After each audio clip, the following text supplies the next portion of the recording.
Hello, in this video we're going to be working with the difference of two squares. So the objective here is to recognise and factorise expressions that are the difference of two squares. So the key idea here, the difference of two squares will always have the form a squared minus b squared is equal to a plus b, a minus b. So here's an example. We need to factorise the following expressions. So the first one is x squared minus 25. So if we apply the difference of two squares, so a squared minus b squared is equal to a plus b, a minus b, we can see here that a is x and b squared is 25, so therefore b must be the square root of 25, which is 5. So this is going to be x plus 5 and x minus 5. This next one here, we can see that a is x and b squared is 36, so b must be the square root of 36, which is 6. So this is going to be x plus 6 and x minus 6. This next one here, we can see that a is x and b squared is 1, so the square root of 1 is 1, so it's going to be x plus 1 and x minus 1.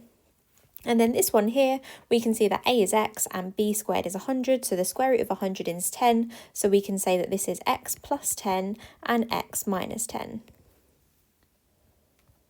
Here's another example, so we need to factorise the following, so this time we have 4x squared minus 9. So again, if I write down that a squared minus b squared is equal to a plus b, a minus b, this one here, we can see that a squared is equal to 4x squared and b squared is equal to 9.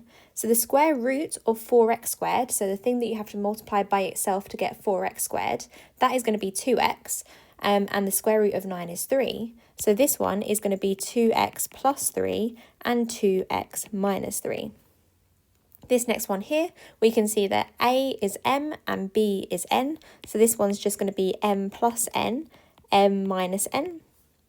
This one here, we have a squared is 16y squared and b squared is 49. So the square root of 16y squared, so the thing you have to multiply by itself to get 16y squared, that is going to be 4y, and the square root of 49 is 7. So it's going to be 4y plus 7 and 4y minus 7.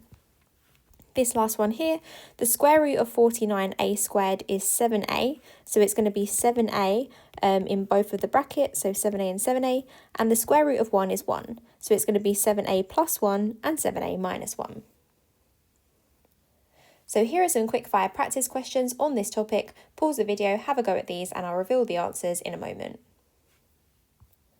Okay, so well done if you managed to have a go at those. So I've just displayed the answers on the screen, and that's everything for this video. So thank you so much for watching, and I'll see you again in another video. Bye!